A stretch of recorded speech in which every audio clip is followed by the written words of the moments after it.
Good evening, church. Good evening. Welcome to Bible study on this, our study of Exodus. This is number 5 out of 6. We're just going to do 6 on Exodus, which means we've skipped over a little bit of the middle of the story. You can read it on your own. Here's the gist of what we missed. The people complain. There you go. You got it. You got the whole thing. The people complain. They are out of their routine, which was slavery. And now that they're out of slavery, they can't find anything else to do but complain because that's what they're used to doing when they were slaves. And now they have to re-identify. They have to come up and reimagine who they are if they're not pharaohs. And that's hard work. Discovering who you are is hard work. And since they didn't want to do that, they just complained to Moses. They want him to define it. And then when he defines it, they're like, well, not that, right? It's like, where do you want to go to dinner? I don't know. Where do you want to go to dinner? Okay, well, let's go to Cracker Barrel. Well, anything but that. Well, you said anything, and then I said something, and then you didn't. That was the any, right? So that happens with Moses. They're like, we need food, and then he's like, okay, I'll pray to God. Oh, not this manna. Can we do better than this manna? Well, no, you can't. It's a miracle, and you're in the desert. You're welcome, right? So that's the chapters that we missed there. And then abruptly in chapter 20, with almost no pretense, we get the 10 Commandments. And that's what we're going to spend time today talking about. How many of you are ready to unlearn and relearn the 10 Commandments? Huh? You knew what you were getting into when you showed up today. You should not be surprised anymore, right? Fool me 10 times. Shame on you. Today we're going to talk about the 10 Commandments. When we get to the back half, we're going to use Luther's definitions of them because Luther really has a good grasp on how we relate to each other. But I think he didn't learn the narrative the way that we now teach the narrative of the first half of them. So we're not going to talk about Luther until we get to the second half. But you'll see his things are in quotes, so you'll be able to see the things that Luther said. And because there are no shortage of cartoons based on the 10 Commandments, I'll put as many up as I found to be humorous. And when we get to talking about the commandments one by one, we're going to look at some of the, I don't know if art's the right word, but some of the logos and ways that people throughout the last few generations have tried to shame you into the 10 Commandments. The 10 Commandments are not about shaming you into life. They're not about shaming you into life. The 10 Commandments, as you can see here, he's like, what exactly are the 10 Commandments? Are they guidelines or are they written in stone policies, right? Of course they're written in stone. That's if something was that important of its day, it was written in stone. Laws were written in stone. But I think the motif that we ought to get from written in stone in this context is that they are eternal. The difference between papyrus and stone is how long they last. And you write these in stone to remind people that they are sort of timeless. And that's what we really love about them. They feel very God-inspired to me, not quite so much the 613 laws that are in the Levitical code, and even so this is chapter 20 of Exodus. Even chapter 21 gets into a bunch of weird stuff, a bunch of eye for an eye stuff, a bunch of if your bull gores somebody, you're not held liable for that unless he's gored somebody in the past and you didn't, you should have known, and so now you're liable. A bunch of weird stuff. If you beat somebody so hard, a slave so hard that they are bedridden, you have to pay for it. But if they can get out of bed after 2 days, and even if they have a walker from then on, that's okay. All of that stuff clouds our judgment when it comes to the 10 Commandments. But I like the 10 Commandments as a revelation from God. They feel more in line and consistent with the ways of Jesus of Nazareth than the other laws do. And Jesus of Nazareth quotes them a lot, particularly the ones about rich people. Those are the ones that Jesus tends to quote an awful lot here. So, some things you should know about the Ten Commandments. There are 11 of them. That's the first thing you should know about the Ten Commandments. There aren't 10, there are 11. It depends on whose version you read. The word that shows up in Hebrew is actually not 10 commandments. It's decalogue. Deca meaning 10, log meaning words. So it was just the 10 words. So what has made it through the different writings that have been passed down to us are probably the midrash. They're probably the explanations of the 10 words. So the word for one of the commandments might have been like don't steal, like one, like a German word that's like 4 words in one, right? Like don't steal. That was the word. And so then what we have is more of the explanation of that word. We believe that the Decalogue, that the actual 10 words were probably lost in time. But it makes sense that if you were writing it on a stone, you would condense each of them down to one word. So it shows up twice in Exodus 20, which is the version we're going to use today. That's another reason not to use Luther's explanations, because every time we say 7, he means 6, right? So that could throw you off a little bit. Luther likes the Deuteronomy one. Why? Because his teacher taught him that, right? Luther is an Augustinian monk. That was the way that they did it, and so he did that. Most Catholics use Exodus 20. Lutherans and a lot of people who are really Protestant. If Protestantism is a spectrum, and we're as far on the spectrum as you can get, all of the other ones that are very, very Protestant with us also tend to use Deuteronomy. I'm trying to get this thing out. It's my fault. I didn't wear a belt today, so I'm like, it's like in my pocket, but if the tail doesn't come out, you can't pick up the signal. So, all right. So Luther uses Deuteronomy 5 a lot. Well, and then it shows up a little bit in Exodus 24, where it says there's 3 tablets, which gives rise to this joke that we've all heard 100 times before, right? Exodus 20 says there's 2 tablets. Exodus 24 says there's 3 tablets. But we don't have whatever was on the 3rd tablet, so this joke comes out. How many of you have seen this joke before? Yeah. It's in a movie. It's actually in a movie, right? Yeah. Okay, so what's the difference between Exodus and Deuteronomy? Well, either 1 and 2 are combined to be one commandment, and then 9 and 10 are separated to be separates, or 9 and 10 are one commandment, and 1 and 2 are separate. That's the way they did it. So for Exodus, you shall have no other gods before me, and I've put before in quotes because we're going to find out that's not really the word. And you shall not make false idols are separate commandments in the Exodus reading.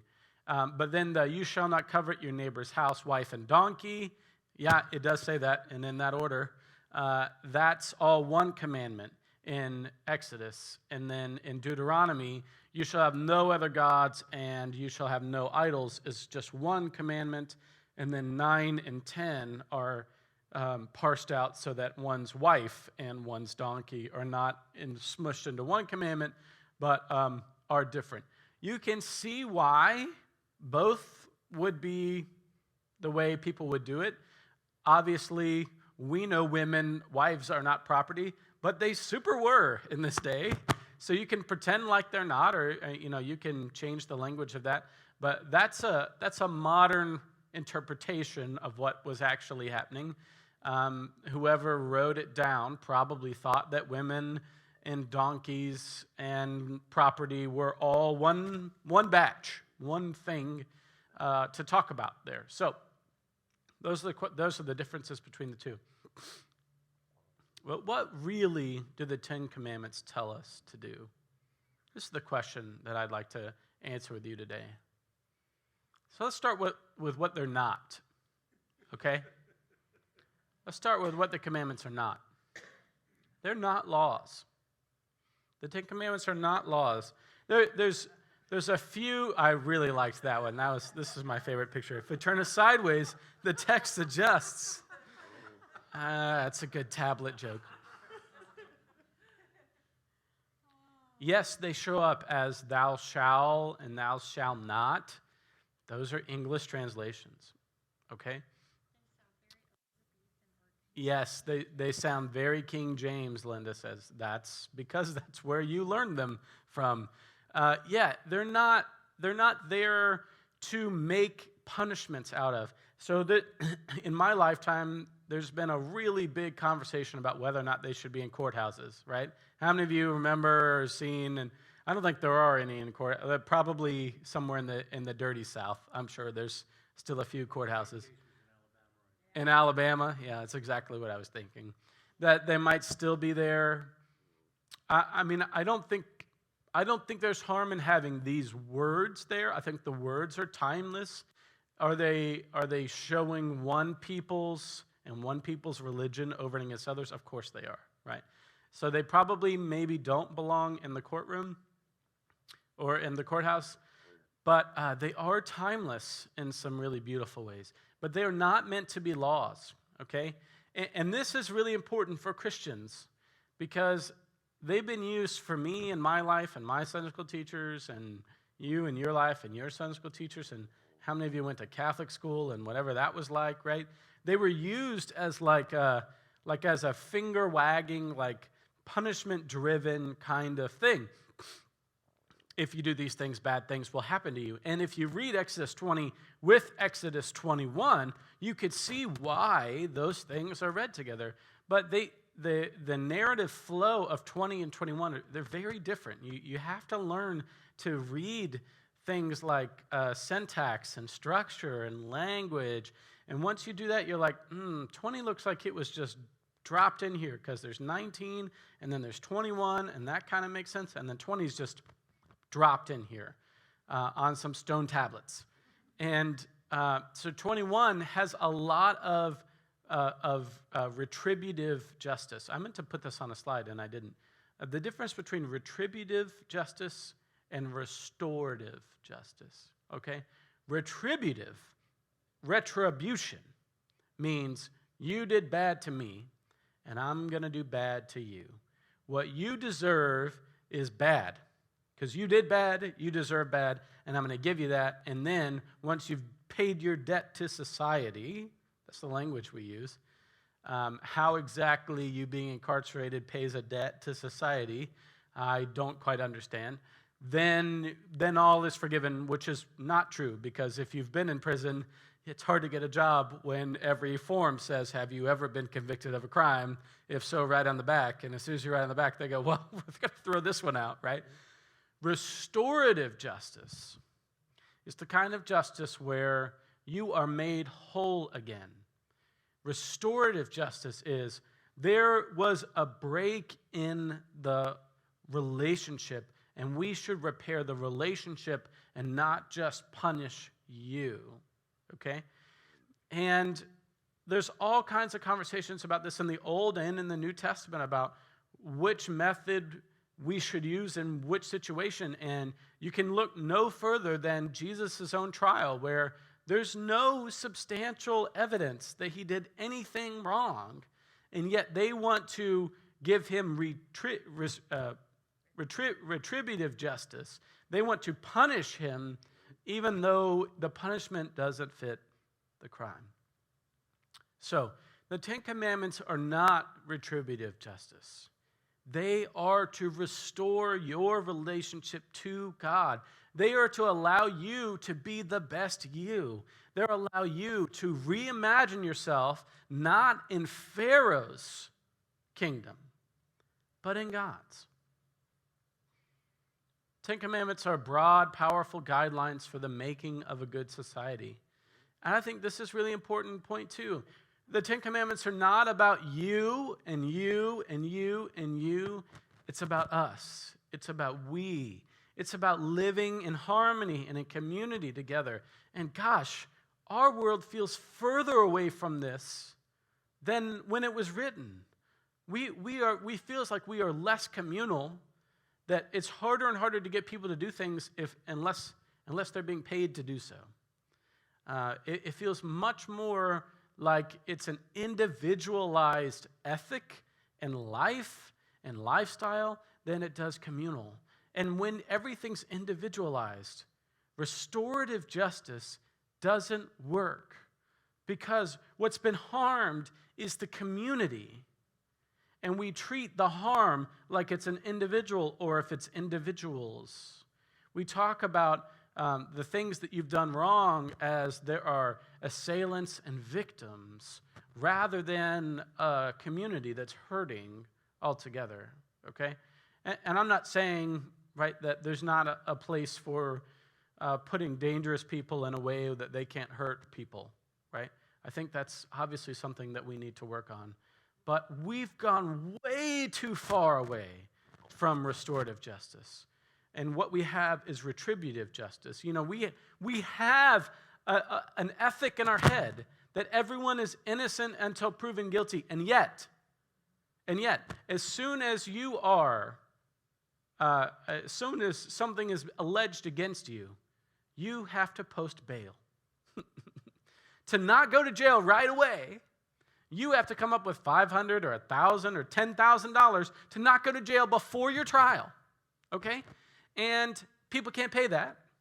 So then they go to jail because they can't pay the bond so that they don't have to go to jail, even though they're innocent. They've never been actually tried of anything. We claim that they're innocent until proven guilty, and then we treat them like they're guilty before they've been to trial, right? This is a world that's we've just really fallen off the map of what it means to be in harmony with one another, to live in society together. And the Ten Commandments really have a way of pulling us together. This was from Wikipedia, and I know some of you cringe every time I put Wikipedia up here, but I do it for two reasons. One, it's pretty good and it's free. And two, this isn't highfalutin, you got to have Pastor Daniel's expensive library or seminary education to get to, okay? Wikipedia, by and large, is pretty good. It's a pretty good source. In fact, there have been studies that have suggested that it's more accurate than the encyclopedias that I grew up with, right? That you grew up with, even in that day, because when something changes, Wikipedia changes, right? The encyclopedia on my shelf still says that there are 9 planets, right? It doesn't update. So for all of its flaws, it has some really good stuff. I think this is one of them.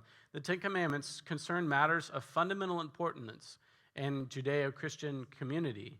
The greatest obligation to worship only God, the greatest injury to a person, murder, the greatest injury to family, adultery, the greatest injury to commerce, bearing false witness, the greatest intergenerational obligation, honor your parents, the greatest obligation to community, trust, truthfulness, the greatest injury to movable property, theft. Yeah. It's much darker back here than it is up here. Yeah, so these are not a you. The thou is plural, y'all. That's the problem with King James English, right? The proper version, which is thou, is actually, like the queen's plural, right? The queen's plural, or, all together. It's a plural. That all of these, the thou is y'all, it's us, it's community, and it's an ethic of restorative justice that doesn't belong on the individual level. It's saying that something that's bad in one relationship hurts all the relationships. And I'm just not sure that we say that. We see that a lot. And to frame all of the Ten Commandments should be this: you Israelites once were slaves, and now your identity is being rewritten as children of God. These rules aren't there to make life hard for you. These rules are there to remind you that life was hard under Pharaoh, and now you are not slaves. So since now you are free, here is the good life that you can live if you promise not to be slaves to your own desires. one could argue that the Ten Commandments are about how you harness your desires for good rather than for evil. The desire to worship, for instance, belongs with God. The desire to love, right, a companion belongs to your marriage, right? You see what I'm saying? It's the Ten Commandments are there to give you the good life. They're not there for a nun to slap your hand with a ruler. They're there for you to acknowledge that you are no longer a slave, and you have to promise God not to go back to slavery. And all of those chapters we skipped and all the complaining, they go, man, things sure were good when we lived with Pharaoh. What are you, nuts? Right? Moses walks around, he's like, what are you, nuts? People just complain wherever you go. And sometimes I think we don't realize how much we complain about our good life. Right? Sometimes we don't realize that. All right, let's get into it. First commandment. God spoke all these words, Exodus says, I am the Lord your God who brought you out of the land of Egypt, out of the house of slavery. You shall have no other gods than before me. The frame with which the Ten Commandments shows up is liberation. The frame around these rules that God has given us is a life of freedom. Remember that you once were slaves, and now you are free. And remember, when you were slaves, you had to call Pharaoh God. And now you're free. And so you should put no other gods, and I put before in quotes. What God's really saying there, the before is in front of me, in front of my face, right? You've come before me like I can see you. That means don't worship anybody else in my temple, right? But also the meaning is probably, well, I'll get to that in the next one.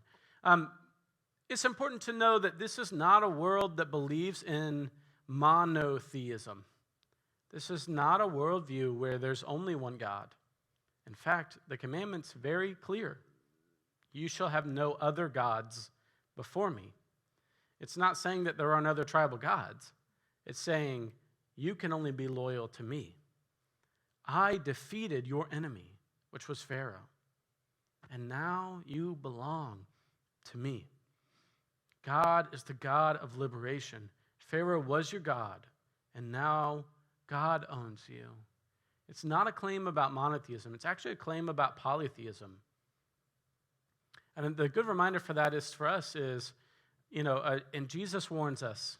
He quotes this and says, you shall love the Lord your God, right? And then he says, the love of money is a false idol.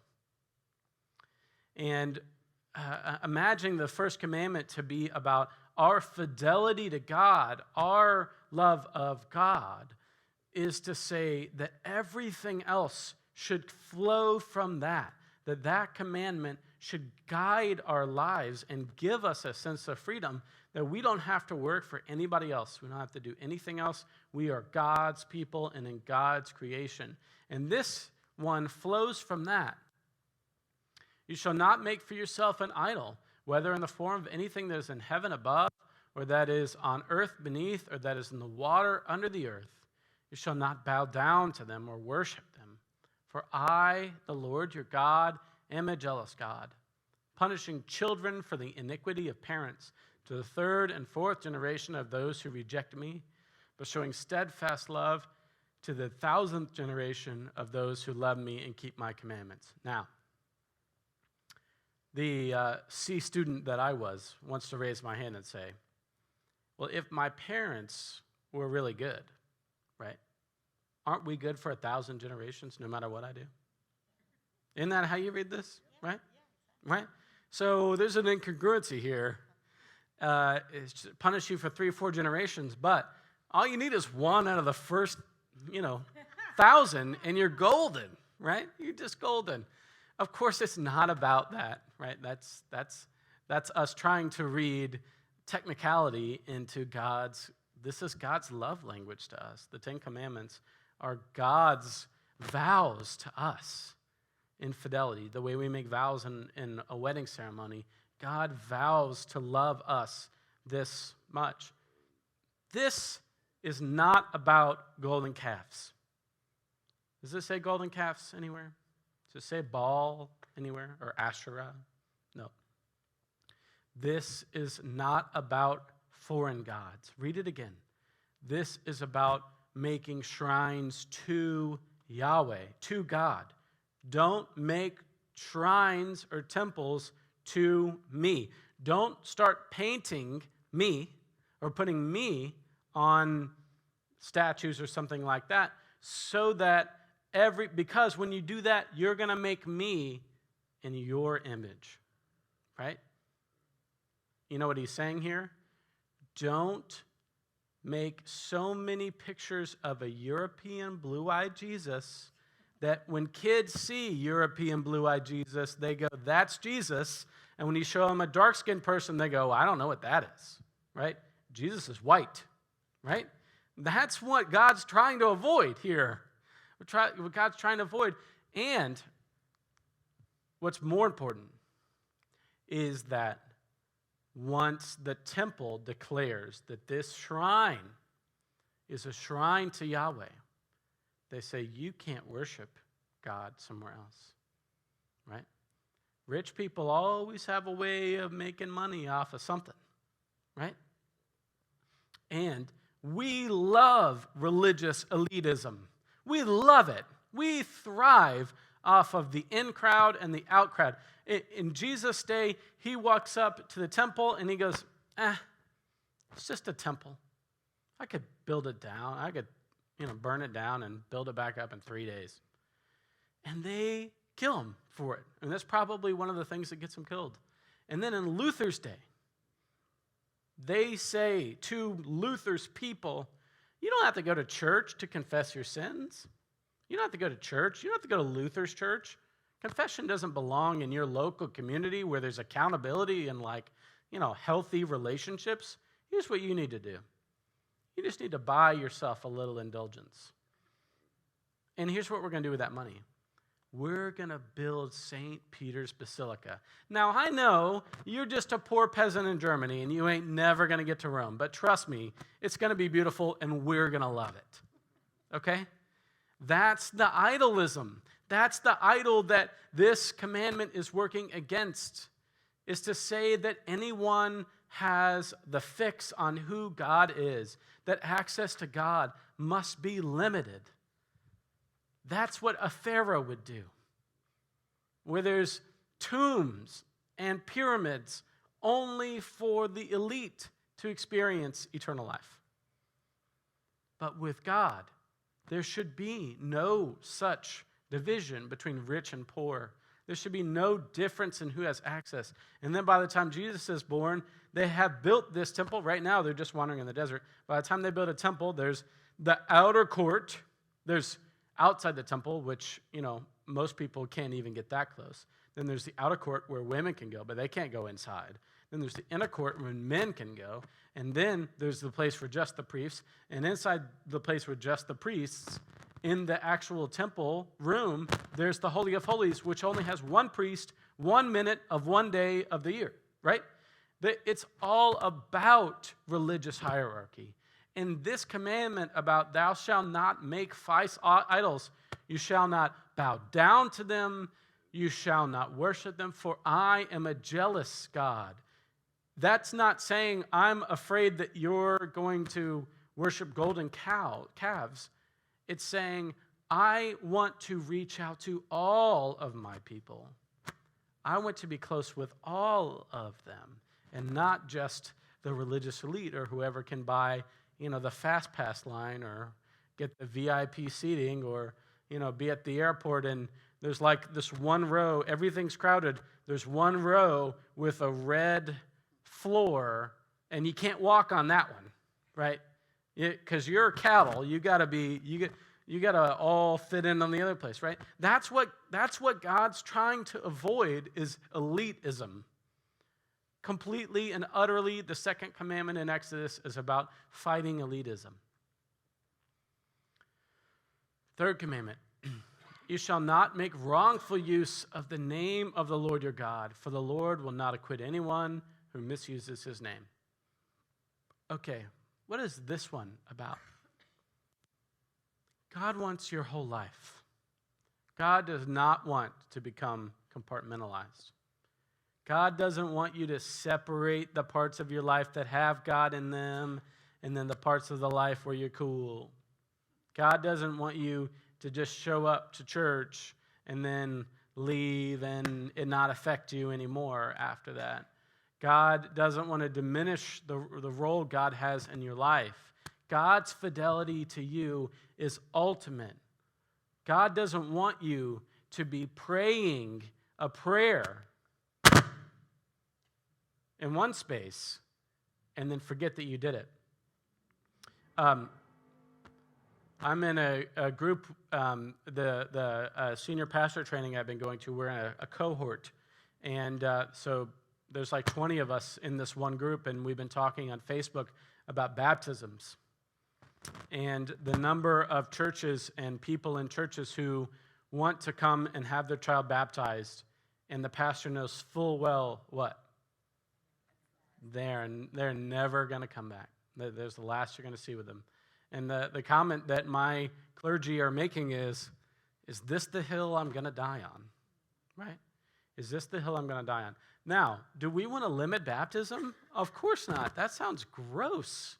But do we want to stand up there in God's holy house and say, do you promise to teach them the Lord's Prayer, the Creed, and the Ten Commandments? Do you promise to bring them to the Lord's Supper? Do you promise to bring them here to hear God's word and have them say yes, yes, yes, yes, yes, even though you know they ain't never going to do that? That makes liars out of all of us, right?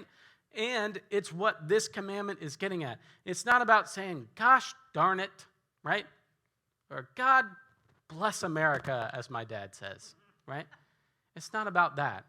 It's about saying that you're devoted to God and then not being devoted to God. That's what the commandment is saying don't do. Don't use my name in vain. Don't lie to yourselves about how much or how little you actually care about being one of mine. You belong to me, remember. You are free because of me. You know, whenever we get around this political seasons, which seems to be all the time. But, like the election season. And people get up there and they get a little wishy-washy about their faith, and we all get uncomfortable, don't we? Like, some of them are deeply religious, and some of them for sure aren't. And anytime any of them talk about their faith, you're like, which one of your pollsters told you to say it that way, right? You know what I mean? It's like this whitewashed, watered-down, God bless America sentimentality that doesn't mean anything to anybody. It's like the least offensive Judeo-Christian moral therapeutic deism that we can come up with, right? We try and say nothing at all, and it's so gross. I just think we all think it's gross. And this time of year, I get super cranky. I wrote a blog post about this last year, and I'm going to repost it so that you all get as cranky as I do. I don't get why during the Christmas or the holiday season, we've gone away from celebrating Christmas or celebrating New Year's or celebrating Hanukkah, and rather than having Kwanzaa, 4 beautiful, distinct holidays, we've just smushed it all together, right? We took 4 things that were brilliant and beautiful, and we made them all hospital food, right? So now you go to Target or you go somewhere to get decorations, and all you can get is like wrapping paper with Yetis on it. Like, how is that better? I don't understand why there are so many Yetis on wrapping paper. I don't understand how it makes anything better to find the lowest common denominator and just give it that. That's hospital food. It's the worst of humanity. When we water down who we are, who God has made us to be, when we try so hard not to offend you that we can't even express who we are anymore, that's so boring. That sucks. I don't celebrate Hanukkah, but I love that other people do. And I share in their joy If somebody had a menorah like in their, I'm not moving. Like you see me, right? I'm like not moving. I'm just gonna put it on the table and I'm just gonna stand here and see if the.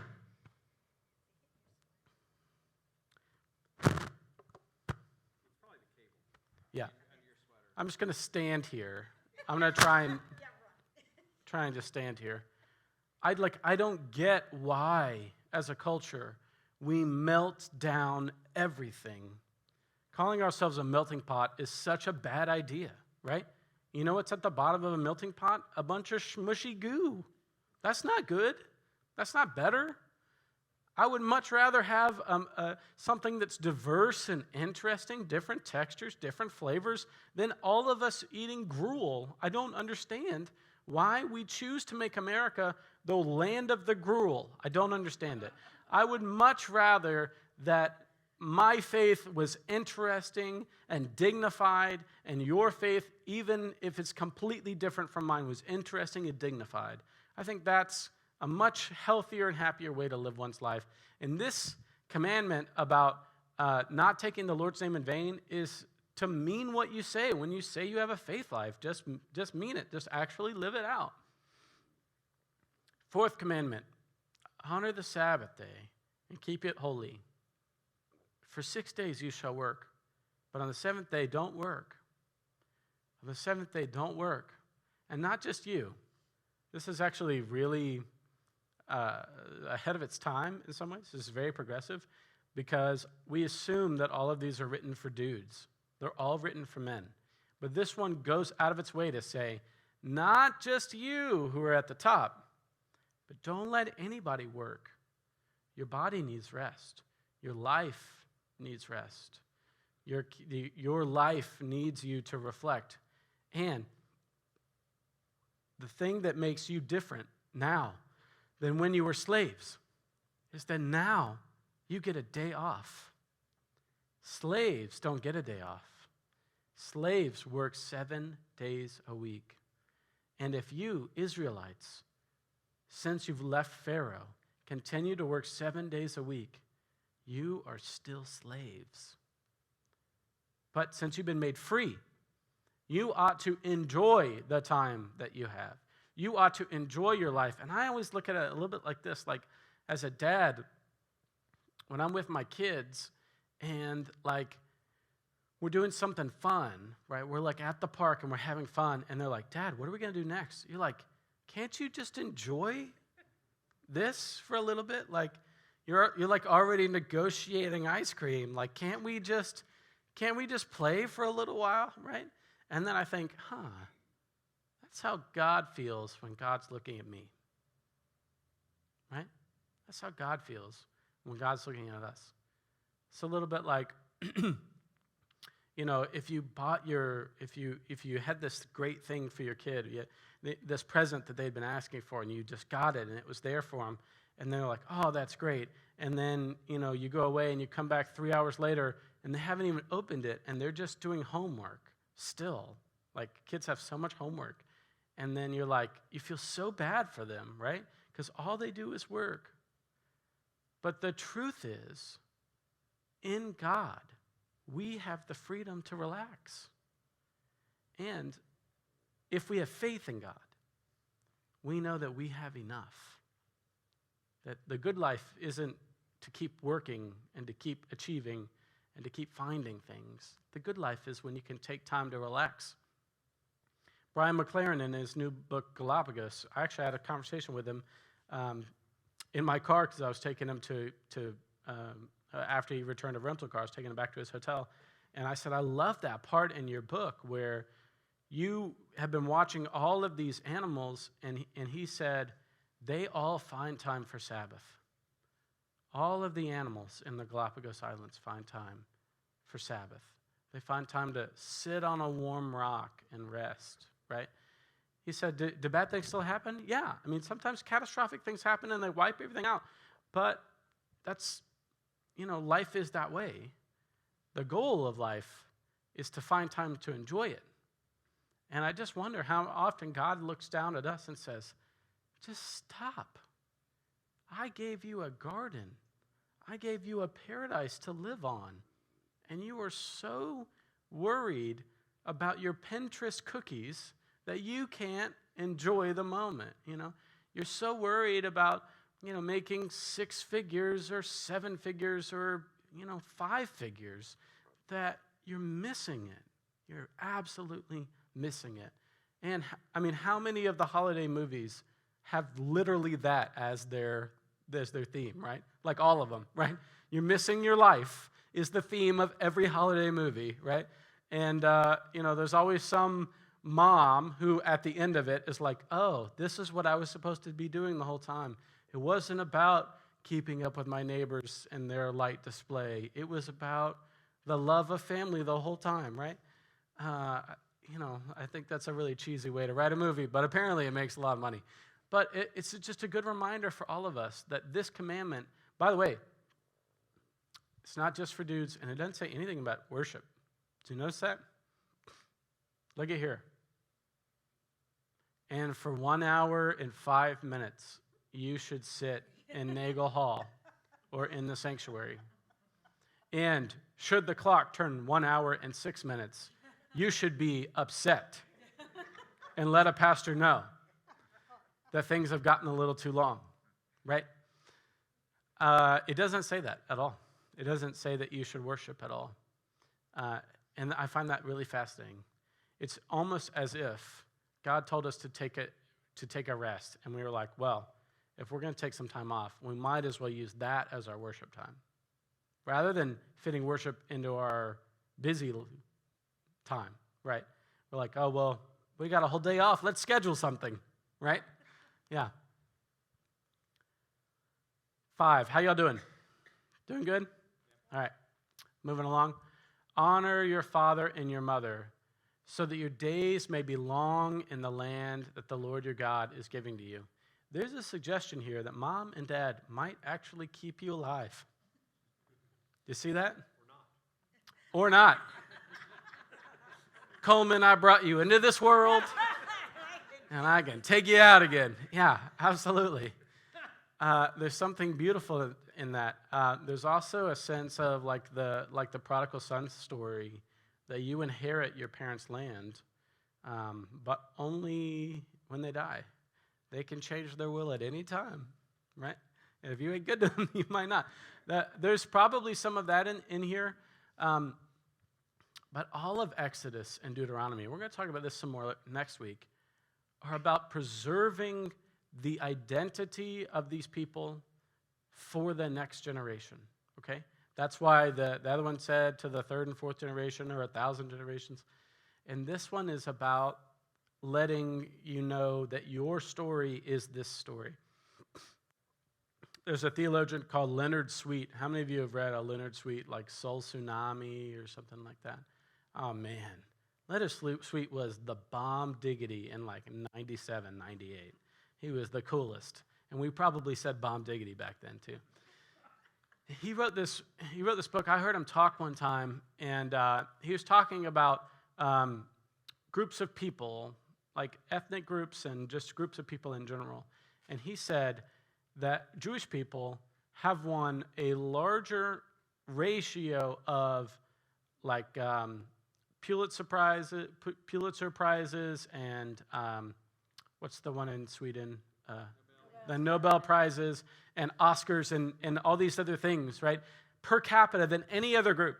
They just win at everything. Even though they're a very small group, they're very, very successful. And Len Sweet did this whole deep dive into why that happened, and he discovered, and he believes is true, that it's because they know who they are, that they don't spend 20 years finding out who they are. Jewish people know their story. They know who they are, and so they don't waste their 20s and their 30s backpacking across Europe and, getting tattoos and telling their parents to call them a name other than the one they were born with, et cetera, right? So I find that really compelling because these stories of Exodus and Deuteronomy and Genesis become so foundational for Jewish people that they can achieve more. It's like they start, further along than everybody else. What does father and your mother mean? Listen to their wisdom. It means live with integrity, because your mom and dad are going to call you to that. And we all know that in the third third of our lives, we become much more altruistic, we become much more generous, we start to see a bigger picture, we start to imagine our legacy, all of those things, right? If you've studied psychology at all, you know in the third third of our lives, we start to see God's picture a little bit better than we did before. And there's a lot to be learned from that wisdom. Make your parents proud, right? So many of these people call themselves so-and-so, son of so-and-so, right? Make your parents proud that you would carry their name. It wasn't until I became a dad that I appreciated how much my parents worked to raise me and stuff, right? I mean, there were lots of long nights when I was sitting there going, my parents did all this? That's kind of amazing to me. It takes some of that to understand and appreciate, and parents really do sacrifice. They really do make sacrifices for their kids, and of course, take care of them in their old age. A world where we honor the generation that came before us is a much better world. The word that shows up here as honor your father and mother actually means give weight to.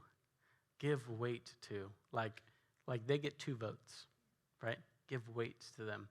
And this is Heidi's already tired of me saying this. This is my new favorite phrase. The past gets a vote, not a veto. The past should always get a vote. What we did last year or the year before or the year before that should always be part of our decision. But it should never get a veto on what we're about to do, right? The answer to what we should try this should never be, well, last year we did it this way, right? That should never be the veto, but it should always get a vote. I think that's really, you're going to hear me say that a lot more, Heidi, at least 10 more times. When you find a good line, you hold on to it. You shall not murder. And here we're going to get into Luther some. We should fear and love God, that we do not hurt or harm our neighbor in his body, but help and befriend him in every bodily need. This is a very short command, right? Look how long this one was. Look how long this one is, right? And then you shall not murder, right? It's very terse. It's very short. It's succinct. As the Wikipedia thing said, it's preserving humanity as something that's really important, right? That life is sacred, that our lives belong to God, and that we should take care of each other. Murder isn't always, and probably isn't mostly, homicide, right? Murder is exploitation. Murder is valuing some people over and against other people. We're going to talk about that in this next one too. You shall not commit adultery. Look at this book that I found on the internets today. What is this? Who wants to read it with me? I want to find it, and I want to read it.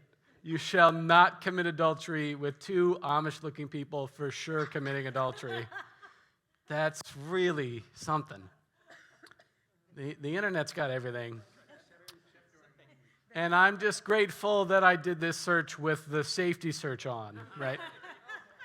You should fear and love God, that we lead a pure and decent life in words and actions, and that husband and wife love and honor each other. You know, we've tried a lot over the years to decenter the family as sort of the cell, the nucleus of society. We try to make more room for single parents and divorced families and all kinds of other families, and that's good. We should do that. But we should also face the facts, which is that a child who grows up with both of their parents, both of their biological parents, fares much better than a child who doesn't, right? And that is true across every statistical category. that people who have families, not just that, in that particular setting of raising children, but people who have families are like 10 times less likely to be homeless, right? Because you got a couch, right? People who belong to other people just do so much better because you have accountability for that. And no one is more accountability to your nonsense than your spouse. Can I get an amen to that? Yeah, there ain't nobody else on this planet who can call you out for what you did last Thursday and the Thursday before that and 30 years ago, right? To where as soon as you go to think about doing that thing, they say, don't you even think about it. And you say, what? I wasn't going to do that at all. And they say, oh, yes, you were. It's just like that time when we were in Panama. And you say, oh, you're going to throw that in my face again, right? Spouses do the best work at keeping us honest and accountable. They do the best. The longer somebody knows us, the best they do that.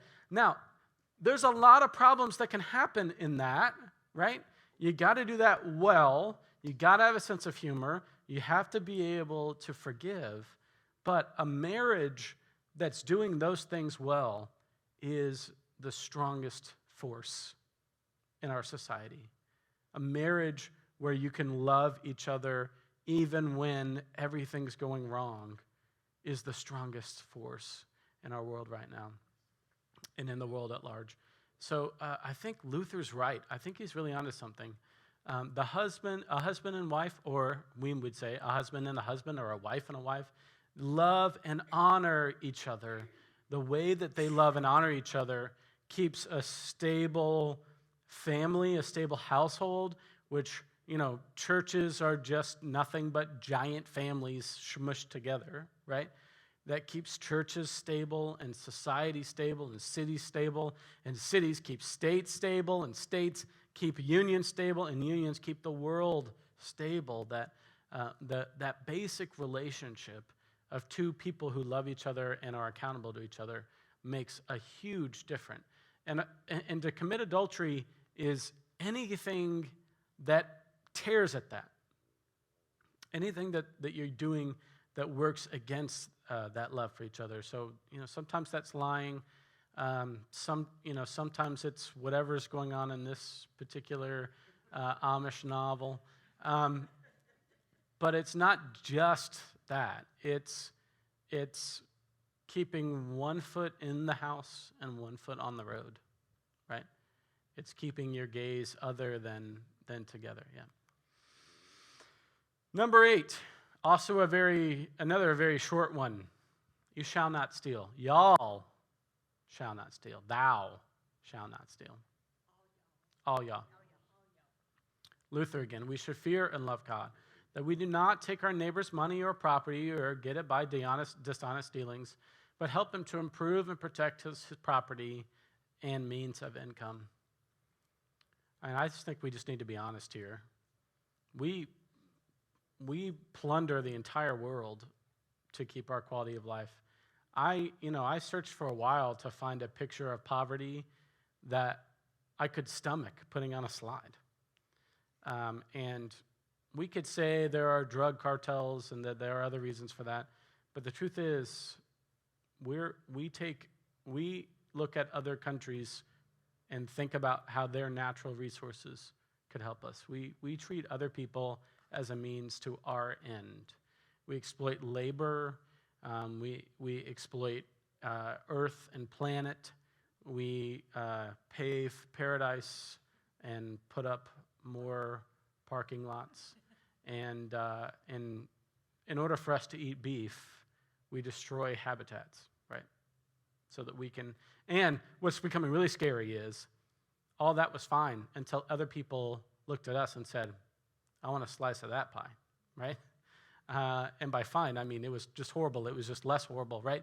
But now that Brazil and China and Japan have gotten a taste of what it means to treat the rest of the world like garbage and just take whatever you want, and now they're doing that, and we're really hurting here. We steal all the time,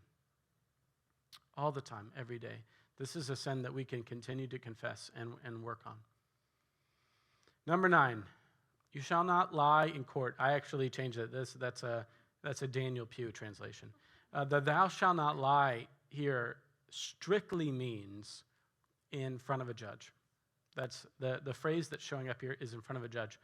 They believed that in culture, the worst thing you could do was not steal, it was lie. Because they thought that truth and the telling of the truth was the only thing that could save us.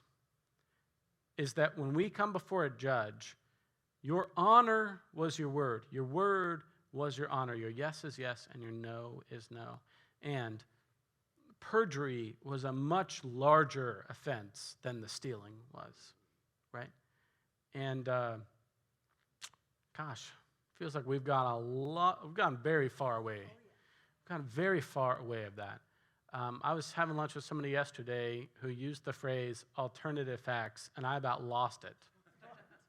There are not alternative facts. There might be facts from two different vantage points. There might be two sets of opinions. But we cannot coerce language to say something that it does not say. That's just how it is. But our world has evolved to just turn a phrase so that you don't feel bad, right?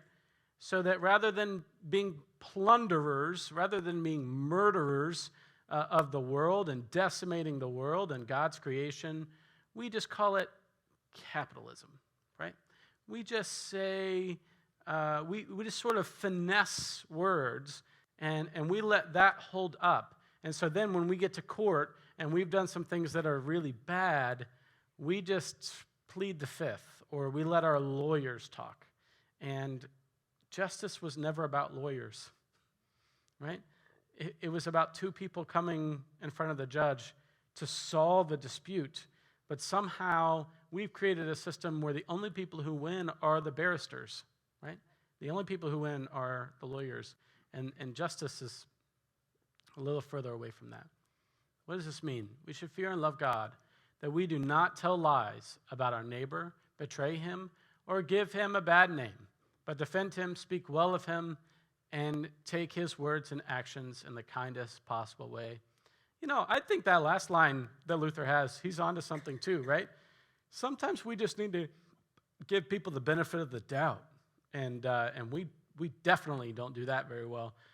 We're just waiting. I was charged up. As soon as he said alternative facts, I about lost it, right? Maybe I should have checked myself a little bit. I didn't say anything. I'm a pastor, for goodness sakes, but I thought it. My face probably said it. My leg doing this under the table, I think, probably said it. I just thought this was a pretty good. You see this picture of a cup? Yeah. What do you think? I'm stupid? Of course I know how fast I'm going, right? The goal is to protect reality. The goal of this is to protect reality. And gosh, I just think that needs some more protecting. I think reality just needs more protecting than we have right now. And finally, since it's 7 o'clock, the 10th commandment. You shall not covet your neighbor's house. You shall not covet your neighbor's wife, or male or female slave, or ox or donkey, or anything that belongs to your neighbor. I found this picture with the caption below that actually said, "Thou shalt not covet thy neighbor's ass." Yep. We should fear and love God that we do not force or entice away our neighbor's spouse, workers, animals, but urge them to stay and do their duty. So Luther's language is a little pejorative there, I think, toward women as property. But you get that the idea here is that you are happy with where you are.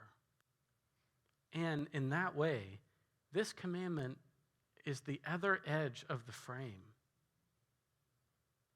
that Yahweh is drawing. If the first one is, you have been free, You have been liberated to live the good life. The last one is be happy about where you are.